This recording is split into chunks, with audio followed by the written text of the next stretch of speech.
Hello, hello, hello.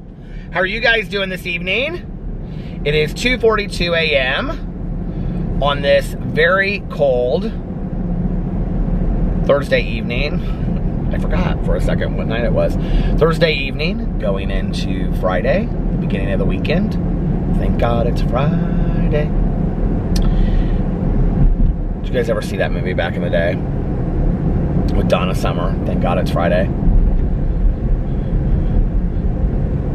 I loved that movie back in the day. I think I have it on VCR tape in my basement. Oh my gosh, what a day. It was a good day. I only have the battery that's in the camera. And I want to finish my Courtney Summers book tonight. So I am probably not going to vlog for a really long time. This will actually probably be a short vlog, which I haven't done like a really short vlog on here for a while. So I'm gonna aim at between like 30 and 40 minutes. We'll see. I know like you guys are all looking right now to see how long the video is, and it probably says like an hour and 53 minutes or something. No, I am gonna keep this one short tonight because I'm kind of fading right now as it is. I'm kind of tired, and I want to finish that book tonight. I have like just a little bit less than 2 hours. So see, I'll still be up super late, but I want to finish the book. My plan was to finish it last night, and I went like to go watch that, what do you call it? That crime scene, the Cecil Hotel, and I ended up watching all 4 episodes and finishing the whole thing last night. I became like obsessed watching it. It was a really fantastic documentary, and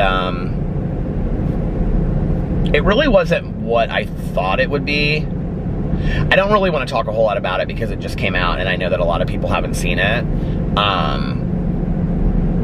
But what I do like about it is that there is like a conclusion to it. I had never heard of that case before. I will tell you, if you're gonna watch it, don't Google anything about it. Just kind of let it happen and watch it, because it's very interesting, and it's a lot about like citizen detectives, or what do they call them? Like web sleuths, they call them on there. And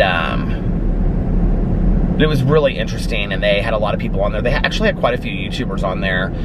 John Lorden from Lorden Arts was on there, who I've watched quite a few of his videos because he did a video about Fox Hollow Farms, which was the house, well, it still is there, but the house that Herb Baumeister, the Indianapolis serial killer, that's where he lived.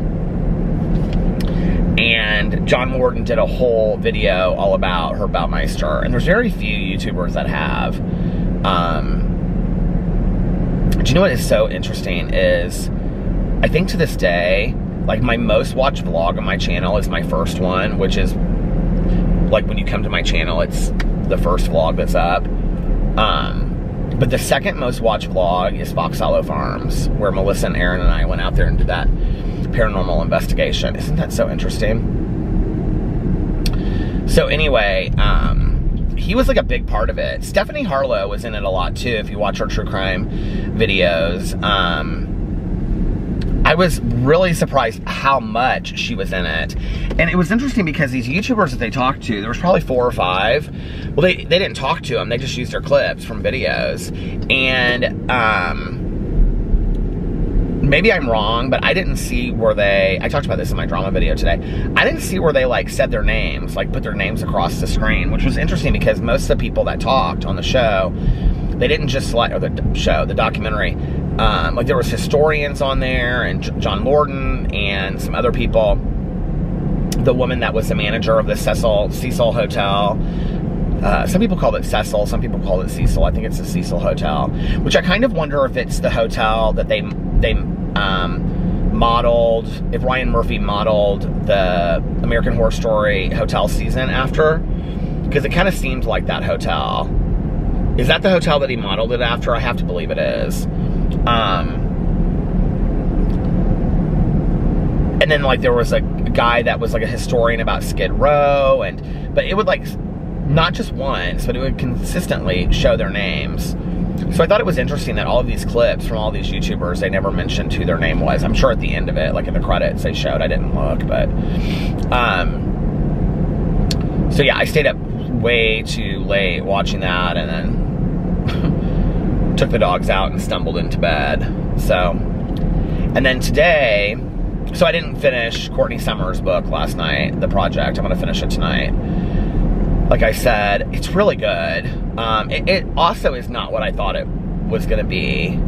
I mean, it's kind of a thriller, kind of, in that it's like her trying to find out stuff about her sister.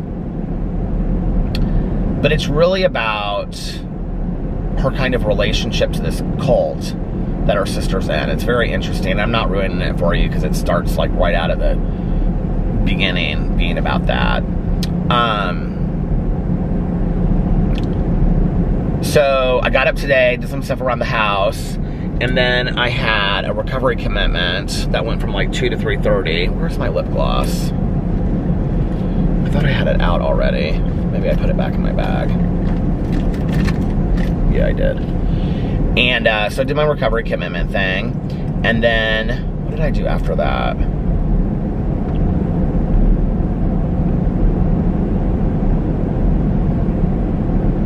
I was gonna go and do a review at Starbucks. And then I kind of remembered that I had these vegetable dish things that I was gonna, I don't even know how to explain them, that I bought at Meijer a couple days ago or a week ago, and I was gonna review those. I never got to that, actually. What did I do after that? I can't remember. Oh, I went and got coffee, went to the bank, and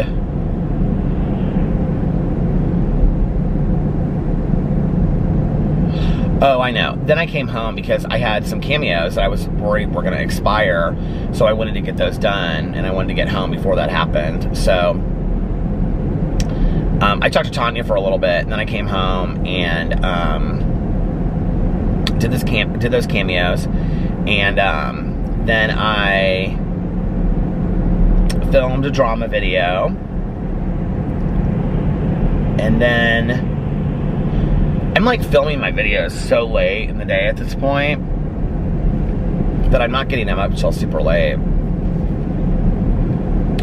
And then I filmed a review video with the dogs. That's the review video that I did. I had 2 bark boxes and 2 dapper dog boxes, and I was like, they were just piling up in the kitchen, and I was trying to like clean stuff up in the kitchen. I've got all of the graphic novels because I keep on meaning to do that video where I show like all these graphic novels. So I have this all piled up in the kitchen on one side where like I plug in my computer, and then on this chair I had like all this stuff piled up. Then I have all of my bags on another chair. I was like, I have got to clean this up. This is like organized mess, you know what I mean? So I like went through those boxes, and 4 of them were, and they were stacked so high, 4 of them were dog boxes, 2 dapper dog boxes and 2 bark boxes. And Tucker was like sniffing them, so I was like, he can probably smell the treats in those, so let's just open these. So I did that review video. That was really fun, and they're so sweet, those little guys. And then had made the bed earlier, real nice and cozy. And what else? Alex worked, and then he had like this training thing tonight that he had to go to that went to like 8:30, and it was kind of like this conference training thing. And then for work, so he got home at like 8:30. He was so tired when he got home. He made a grilled cheese sandwich in the George Foreman grill. He made a couple of them for himself, and he was like, do you want a grilled cheese? And I was like, yeah, I would love one. And I love grilled cheese sandwiches so much, especially with tomato soup. So he made me a grilled cheese sandwich, and it was absolutely delicious. And, but the George Foreman grill, like, presses it down, so it's like really like squished grilled cheese sandwich, but it was delicious. So anyway, I had that, and I was working on some stuff on the computer, and doing cameos and stuff. And Alex, for Valentine's Day for us, he had purchased, because you know we kept on like waiting for these nightstands, and we're trying to like find the ones we really, really wanted, and we're like, then we decided that we weren't going to invest the money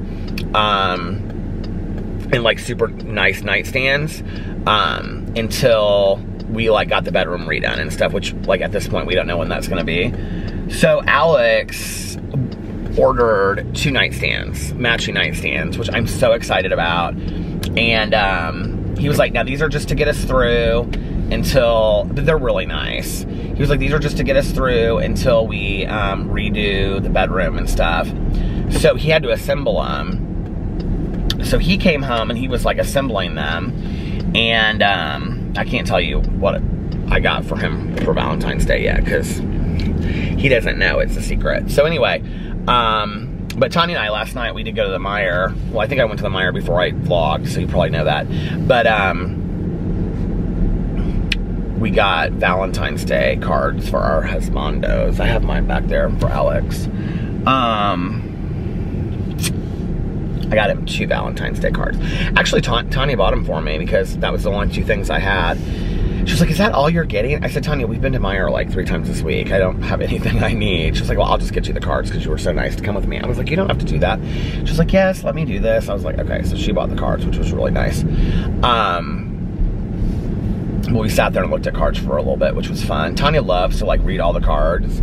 And like, she loves a really nice greeting card. Are any of you guys out there like that? Like, I like greeting cards. I like cards. You can make me a homemade card. I mean, it's, you know, whatever to me.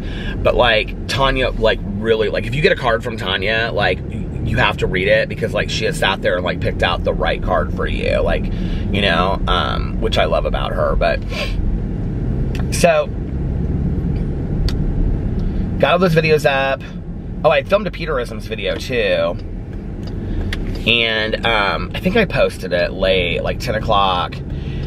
My vlog was taking forever, you guys, to upload today. I don't know why. I just kept on checking it, and it just still wasn't uploaded, and still wasn't uploaded it.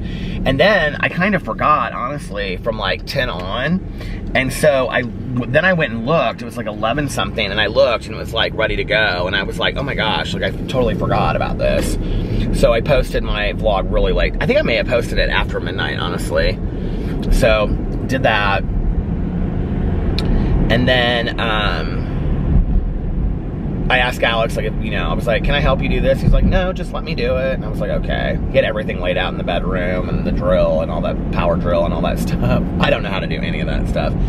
And, so he just put mine together tonight. He's gonna do the other one this weekend. But it's actually a really nice table. It's small. He was like, it's so small and low to the ground. It is. It's really low to the ground. It's probably like half the size of our other one. And like the same kind of like space on the table as I had. But my table that I had before like wobbled to and fro. And so I was always afraid like the lamp would fall off it or something. This is really solid, so it's really nice. So that was really nice that he did that. It has a drawer. I haven't had a drawer in a nightstand, I don't know, 12 and a half years, you guys. My old nightstand that I had in my old apartment, it had 3 drawers in it. 3 drawers in it, yeah, and it was just filled with two big ones or 3 drawers, I can't remember, but I think it was 2 big ones. And it was just filled with junk, like just all kinds of just bracelets and all kinds of just, you know, just random crap. Do you guys have drawers like that? Oh, I have 2 in the kitchen and I need to clean them out. I have to do it on a day that I'm ready to like throw a bunch of stuff out though, because if I don't, then I'll end up keeping a bunch of crap that I don't need when I should just like, you know, throw it all out. But anyway, so, then I was like, okay, I'm gonna go vlog. I kept on saying I was gonna go vlog early. And, then I got hungry, and so it had been a couple hours since the grilled cheese incident. So, I made the soup that I had gotten like a while ago. I think I ordered it from Amazon Fresh because I Googled like how long is canned soup good for, and it said 2 to 3 years. But anyway, 2 to 3 years after the expiration date, it said. Just a little fact for you in case you didn't know that. But I couldn't find the expiration date on the soup. So I was like, I guess it's probably good. So it was roasted red pepper and Gouda. It was okay. Yesterday I had tomato and basil, and that was really good. Sweet tomato and sweet basil, that was really good. They're like these Campbell soup, like specialty ones that they do. I didn't like this as well, but it was still good. And then I made a peanut butter and honey sandwich. And I had 2 well, I had 2 sweet pickles, but the first one I wrapped in a piece of pepper jack cheese and ate it. How weird is that? I'm like, what am I doing? Just wrapping this cheese and this pepper jack cheese around this pickle and eating it. It was so good though. I was even thinking to myself, these would make good appetizers. So when Sarah brought by the Christmas presents the other day, I was like, do you want a pickle? She was like, what kind of pickle is it? And it was like, I said a sweet pickle. She goes, I don't think I've ever had a sweet pickle before. I'm like, how have you never had a sweet pickle before? So I gave her a sweet pickle and she hated it. She like spit out the rest of it and put it in this like bag. She had gone to Chick-fil-A and brought over macaroni and cheese and a milkshake. I think it was a milkshake. And she was like, oh, that's nasty. I don't like that. I go, how do you not like sweet pickles? She was like, I was very Scout from To Kill a Mockingbird, you know?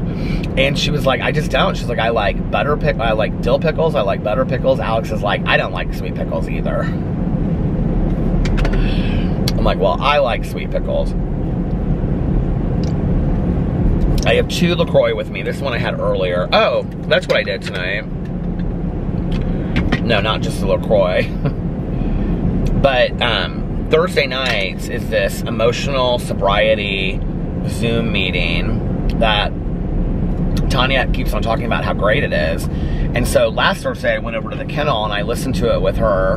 But tonight she was like, she had made Eric's like favorite meal, which is beef and noodles. She got all the stuff to make it last night. All the fixins, as I say. She got all the stuff to make it last night. And she made him homemade biscuits and gravy, which I call sausage biscuits and gravy, but she made homemade biscuits and gravy for breakfast, and she said he loved both meals. And Nick, their son, came over for dinner tonight. So anyway, she was hanging out with Eric for his birthday, and I think they watched a movie or something. I don't even remember. I just talked to her. She just finished Firefly Lane. She watched a series on Netflix, and she said it was fantastic, and she had read the book years ago. I think I gave her the book, and like, I think I bought it and then didn't like it. So I think I gave it to her and then she ended up loving it. It's by Kristen Hanna. So well, I'll tell you about that in a second. So anyway, so tonight, and then like nobody that I knew except for my sponsor was going to be in this emotional sobriety group. And I was trying to find the Zoom link to it, and I couldn't figure out how to do it, and so I asked Tanya, and she sent me something, but it didn't have the number on it.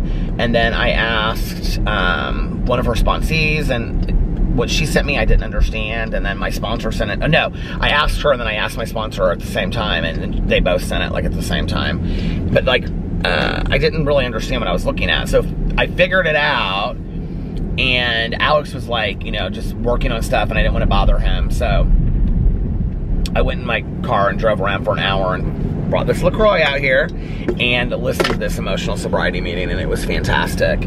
And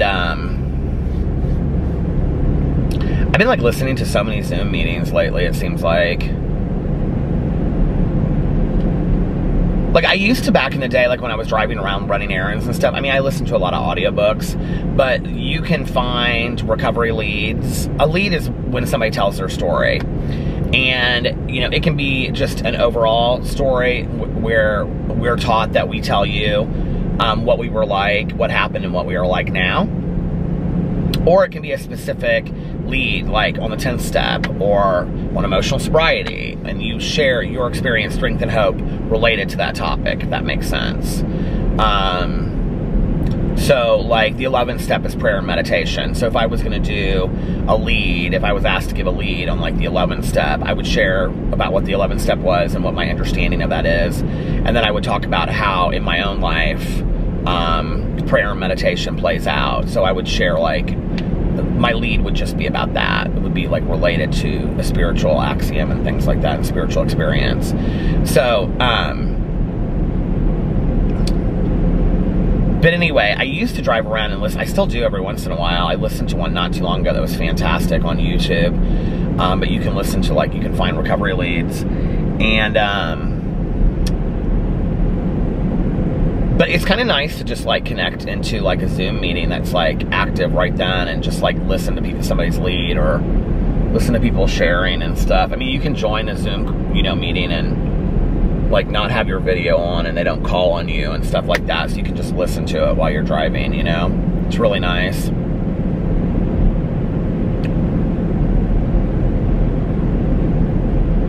This idea of emotional sobriety keeps on coming up over and over and over for me. And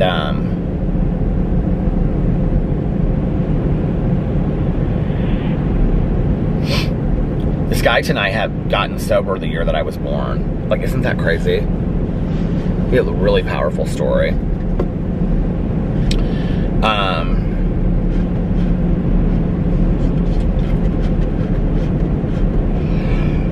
So anyway, then I got on Audible tonight. The other night when I was on Audible, it wouldn't let me like buy a book or anything. It was really weird. It was like, it didn't even have like, you couldn't add it to your wish list. You couldn't like buy it. You couldn't do anything. It was really weird. It was like the website was messed up or something. So I get on Audible like every couple days just to see what's new or what the new coming, you know, the books that are coming up to be released. And so I got on there and I had bought something. I bought a Dean Koontz book. And I was like, I used to love Dean Koontz back in the day, you guys. I used to read all of his books. Now, I never read Servants of Twilight, but I watched the movie. Did you ever see the movie with Grace Zabriskie, who was in, she played Laura Palmer's mother in Twin Peaks. I loved Twin Peaks so much back in the day. But anyway, do you know what I'm talking about? Grace, I think that's her name, Grace Zabriskie. She's such a fantastic character actress. So she played like this minister in Servants of Twilight, but I remember it was like a made-for-TV movie. It was really scary back in the day. But there was a period, I would say, between like 2002 to like 2007 or 8 that I read, like, I feel like the quality of Dean Koontz books like kind of moved from horror, like scary stuff, over into like a paranormal kind of weirdness, thrillers and things like that. Like, I can't remember what the one book was called, but I read like a ton of his books at that point. I remember one year on vacation, my ex, like when we were there for my birthday. I can't remember where we would have been. Maybe Cancun. And he got me 2 of Dean Koontz hardback books, like the 2 newest ones that had just come out. Or maybe he gave me one of them and one of somebody else's. The Husband. I think that one was called The Husband, and it had a ring on the front of it. That's the one I think he gave me. But I used to love Dean Koontz books. So anyway, I got one. I can't remember which one it was. But it was only $5. And so I was on there tonight, and Tanya kept on talking about this Firefly Lane. Firefly Lane. You would love it. It's so good. Who did she said tonight it reminded her of Beaches. And so she goes, oh, I loved it, but it reminded me so much of Beaches. She loves that movie, Beaches. So it was on there as like a bestseller, which I thought it was a bestseller just because like the series had just come out on Netflix. So I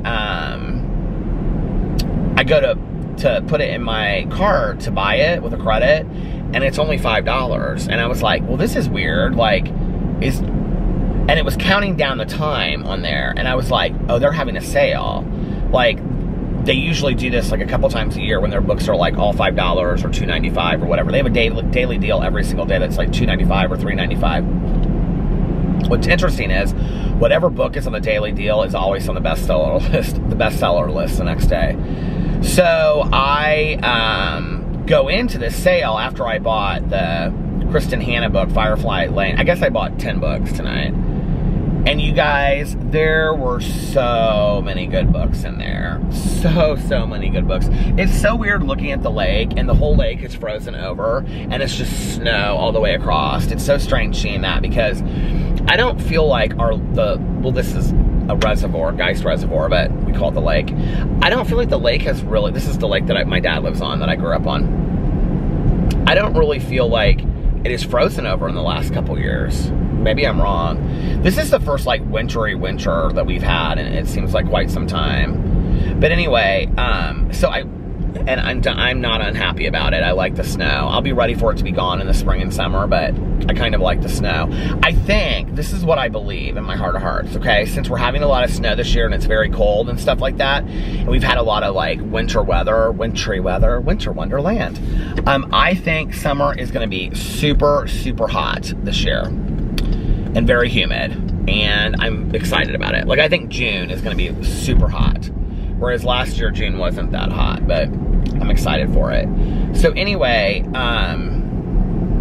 what was I saying? Oh yeah, the sale. So there were all of these books on there, and one of the books that was on there was the second book in the Kay Scarpetta series by Patricia Cornwell.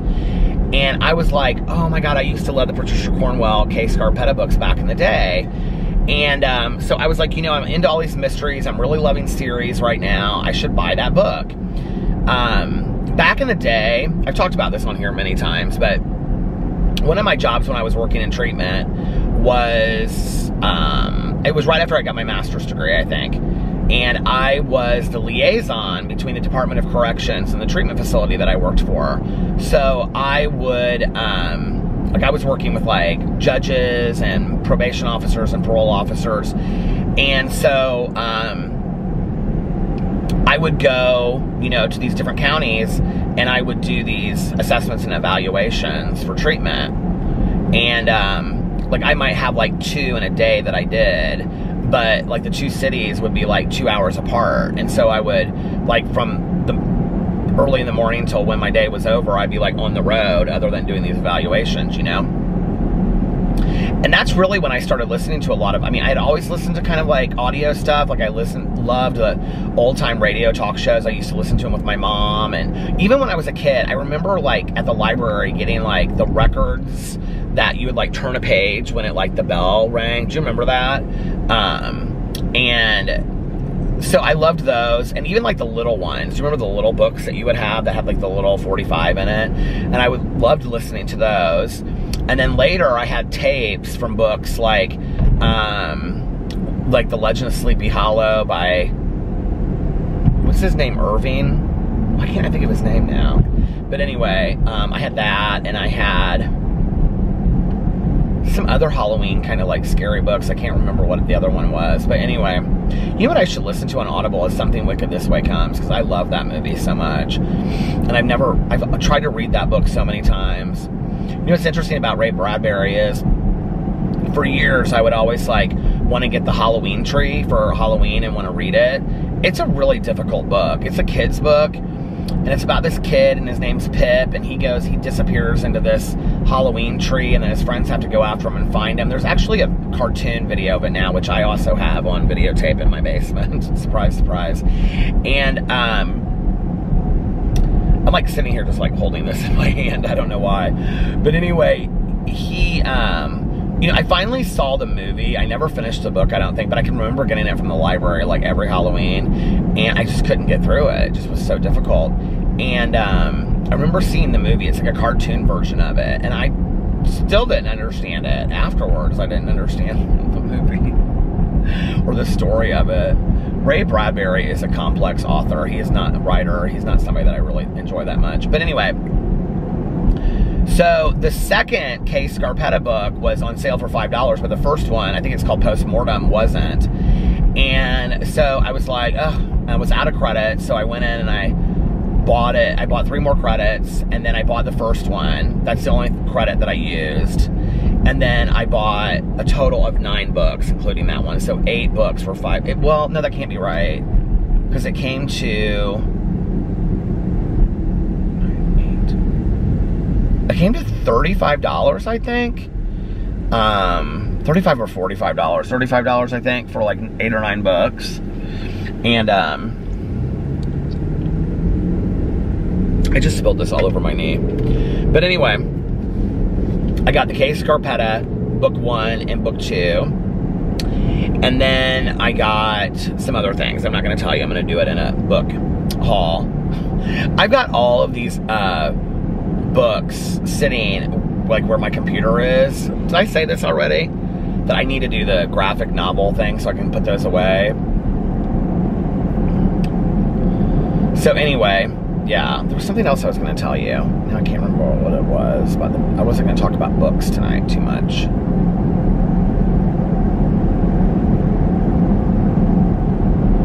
I can't talk about books because I don't want to ruin for you because I'm sure you're so excited about all the audio purchases I made. But I will say this, if you're an Audible person, it just stopped. I cannot believe I have talked for half an hour already. If you're an Audible person, go over there and check out the sale. It ends on the 15th. It's like a Valentine's Day sale because the books really are that good. I mean, it's like tons of like books that I would normally buy anyway. I mean, they're not brand new. They're not like bestsellers, but you know, oh, there was what was I going to tell you? There were a couple books that just came out like in the last year. Who was it? No, I can't remember. There was a Matt Haig book on there. I didn't get it. I almost did. Or did I get it? No, I didn't get it because the reviews weren't very good. But he was the one that wrote The Midnight Library. There just was like, it's all separated into like mystery and thriller, fiction. You can go through all of them, but it has it set, you know, sectioned off. Oh, I got, well, I can't see. I'm going to start telling you guys what I bought. I'm not going to do that. But anyway, it has it, you know, sectioned off into like mystery and thriller, fiction, romance, autobiographies, I think, nonfiction, young adult, I think young adult and children or something like that. And there's another sports, maybe. No, I don't think there's sports one. I bought a little bit of everything. I bought like 2 autobiographies. What was that under? Memoirs. Oh, they had memoirs. Memoirs and autobiographies, and then nonfiction is what they had, something like that. The romance, I think, had the most, and some of the books were so sordid looking. Like, I was like, oh my lord. Did you guys ever see the movie Sordid Lives? Wasn't that such a fantastic movie? With Olivia Newton-John. Oh, man. So what else did I do? Was that my day? I think that was my day. Oh, I have another recovery thing tomorrow. And then videos. I was gonna do inventory with my sponsor this weekend. But she's got another commitment. Well, she asked me, she's like, do you want to do it this weekend or should I make another commitment? And I was like, just go do that. So I'm going to do it with her either next weekend or the weekend after. My inventory is pretty much already done.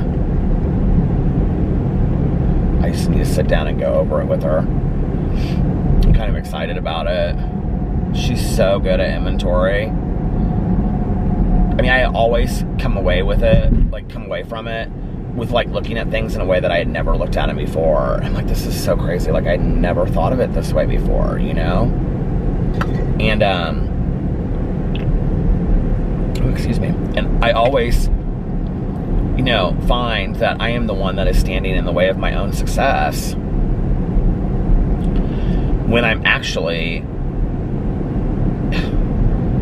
a stronger person than I give myself credit for, you know? And, you know, it's interesting because I get a lot of cameos from people that will say, I'm going through this or I'm going through that and whatever. And they're like, if you could just give me some encouragement or words of advice or whatever. And, you know, I always say on there, like, I'm not an expert. This is just my personal experience. And I always, like, depending on how, like, serious it is, I always typically say, you know, like, please go find somebody professional to talk to because I really highly believe in that, you know? And I think there's this idea that if we go and talk to somebody, then that means there's something seriously wrong with us, which that's not the case at all, you know? It's like some people just need somebody to vent to, or they need a sounding board or whatnot, you know? And, but it's so amazing to me that how many people just want to hear, like I just did this video the other day on my Peterisms channel, and it was like, I was thinking this the whole time I was doing it, you know? How many people want to hear, they just want to hear, you're going to be okay. And, you know, we think it's kind of just a dumb sentence, right? But it's really powerful, honestly. And I think that there were times in my life, there have been many times in my life, where I didn't think I was going to be okay. I couldn't see the road getting any better. I didn't think that I couldn't see anything other than where I was at and how I felt emotionally stuck at that moment, whether that was like losing my mom, or whether that was like, you know, breaking up from a boyfriend, or whatever, you know. My aunt and uncle died, that I didn't really see that I could move, that there would be better times ahead, if that makes sense, you know? And then better times ahead would happen, and I would look back and I'd say, well, that wasn't as bad as I thought it was, you know? Like, I did okay, I made it through there. It's like when I talk about the car analogy with, like, you know, white knuckling it through the storm, and you see the dark clouds, and you think to yourself, oh, I'm never gonna be able to make it through the storm, and people are pulling off, and you're like, should I pull off, should I pull off? And you're like looking at the storm, and it's coming closer and coming closer. Like when you're on a road trip, and you think, I'm never gonna be able to make it through the storm, and then the rain starts to hit, and then the hail starts to hit, and you're like this, and you're just tunnel vision, looking straight ahead, so that you can just make it through this storm, and then you make it through, when like there was that 5 minutes or 10 minutes that literally seemed to be 5 hours, 10 hours, right? That you were like this, that you literally thought the rain is never gonna stop. Like, I'm in this, I can't see anything, I can only see 10 feet in front of me, the rain is never gonna stop, the hail is never gonna stop, I should have pulled over, and then all of a sudden, it clears up. And then you look in your rearview mirror and you can see that the dark clouds are behind you, and it's sunny, beautiful sky ahead. Has it ever happened to you on a road trip? Well, I love that analogy, you know, for life, because I think that's often we feel like we're in the middle of something we're never going to be able to find our way out of, and then one day, and we don't even realize it sometimes when it happens, it clears up, you know? Just like that. Just like that. Just like that. Just like that. No, but it does, you know, it clears up, and it's like, and I think it's kind of a gradual thing, and then you don't even realize it, and it's like, I feel better. Like, when did that happen, you know? But see, we have, I think as humans, we have bad rememberers. We don't remember those times that things were bad and then they got better. Then the next time that we're in the middle of something tough, we just remember that we just think that we're going through a tough time again, and it's never been like this before, and if you knew what I was going through, then, you know, you couldn't get through it either. And so I think that sometimes that part of us that remembers is buried deep down inside, and it's about finding that and pulling it out and reminding ourselves, I am pretty strong, I'm gonna be okay. You know, life's gonna go on, it's gonna get better, and there's gonna be bad days and there's gonna be good days, but life's gonna get better. There's gonna be, you know, light at the end of the tunnel. But we forget that, right? And so sometimes when people say to us, you're gonna be okay, or trust me, things are gonna get better, like, it kind of like pulls it up a little bit. It's like we kind of, for a second, we remember, right? Oh, they're right. They're right. Because I felt like this before, and then it did get better. If we can hold on to that, that's what's really powerful. But I think that as humans, we want to hold on to that idea of like, it's not going to ever be better.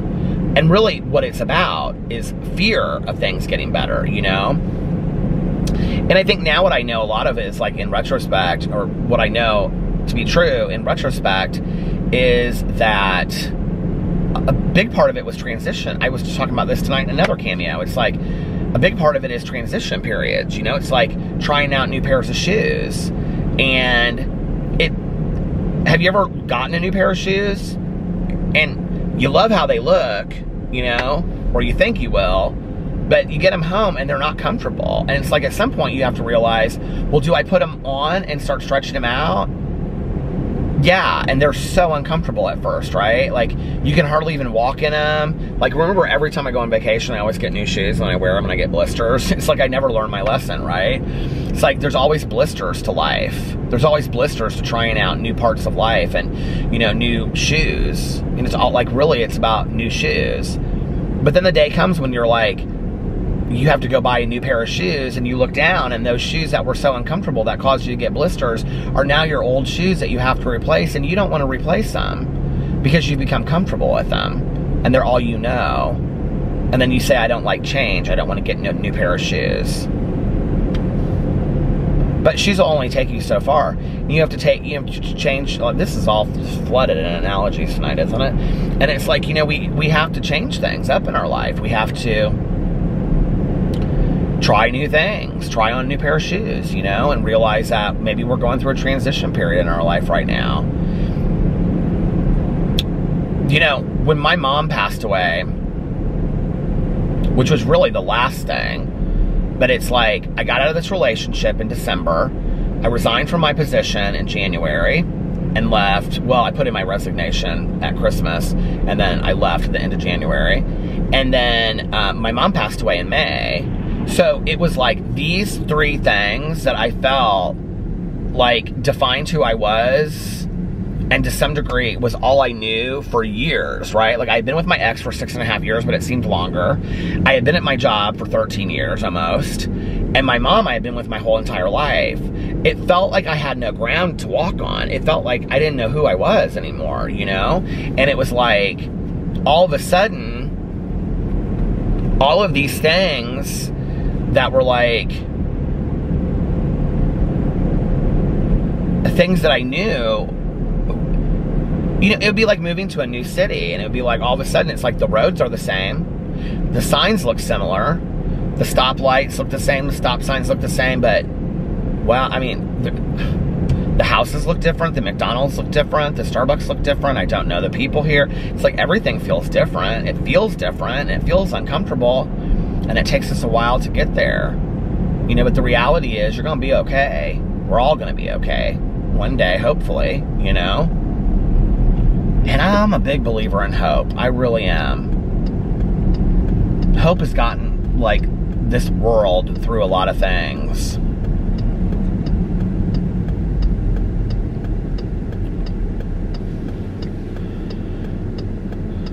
So whatever you're going through tonight, you know, put one foot in front of the other and remind yourself, things are probably going to be okay eventually, you know? Things are going to be better.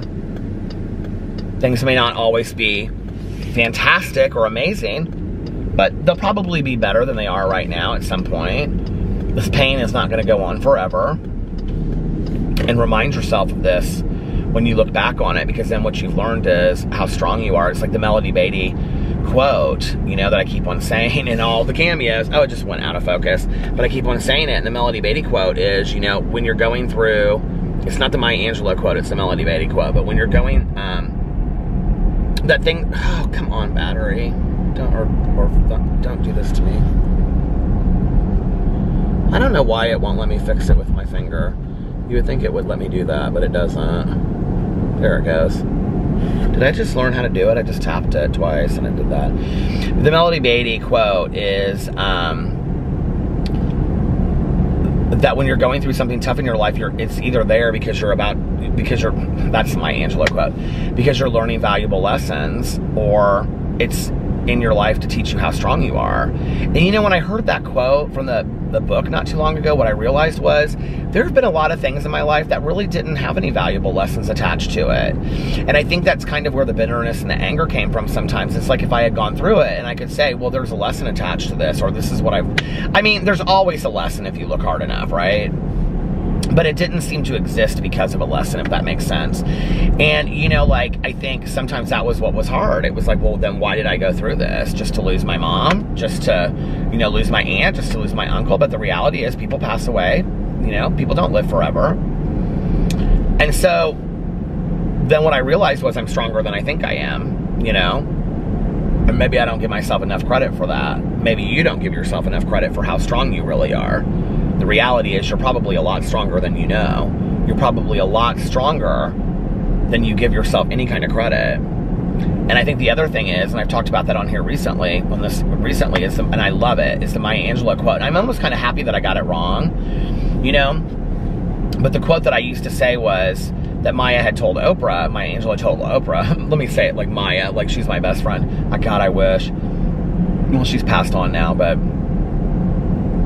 I love her writing and I love her stories and her quotes. But, you know, Maya Angelou told Oprah, I thought the quote was that when you're going through a difficult time in your life, or you're going through hard times or a tragedy, look up and say thank you, because you're about to learn a valuable lesson, which would make a great quote, wouldn't it? But the actual quote is, because I went back just recently because I wanted to hear it again, and I looked at the YouTube video and I was kind of like, like, that's not what I've been repeating all these years, these last 2 years. The quote is actually that when you're going through a difficult time in your life, look up and say thank you, because this too shall pass. And, you know, I needed to hear that, you know? I needed to be reminded. I mean, I hear that in recovery all the time, you know? That this too shall pass. And, you know, time heals things, and time goes on, and things get better. And, you know, I always use my mom as kind of an example or a point of reference. It's like, my mom's never going to come back. Like, I'm never going to have this, like, perfect idyllic world where my mom and I are just, like, you know, riding around in cars and talking and going to the casino and, you know, sitting on her back porch having dinner. I mean, those days are over. It's never going to happen. She's not coming back, right?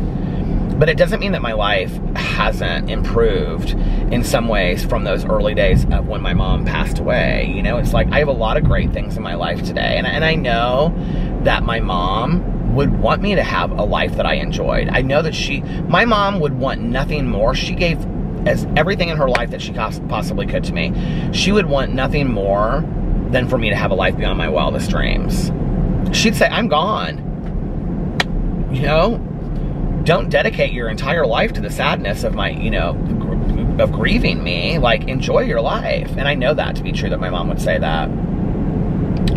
So I think sometimes, you know, we get stuck in these moments. And I think also, like, well, especially with, like, grieving, not so much a relationship. I was talking about that in my Peterisms video today, or, you know, whatever, a job or a friendship or something like that. But specifically when somebody's passed, I think there becomes a point when we feel like we're betraying them if we continue to move on and live. It's like, how can I enjoy my life if they can't? And I think that's really, really hard. And I think it's a part of grieving that we don't really talk a lot about.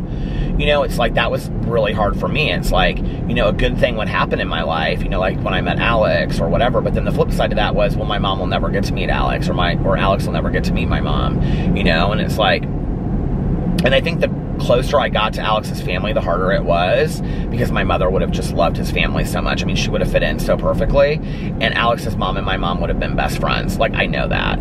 And hell, my mom would probably live with her or something, you know? And I look at that and I think, like, there's, you know, there's always a flip side to the sadness. But I can acknowledge that, and I can look at it, and I can be honest about it, and I can talk to my sponsor about it, or share about it in a meeting, or go to a counselor if I need to, and then I can work through that pain, you know? And it's okay for me to have a good life. It's okay for me to be okay. It's okay for you to be okay. And this too shall pass, whatever you're going through right now, you know?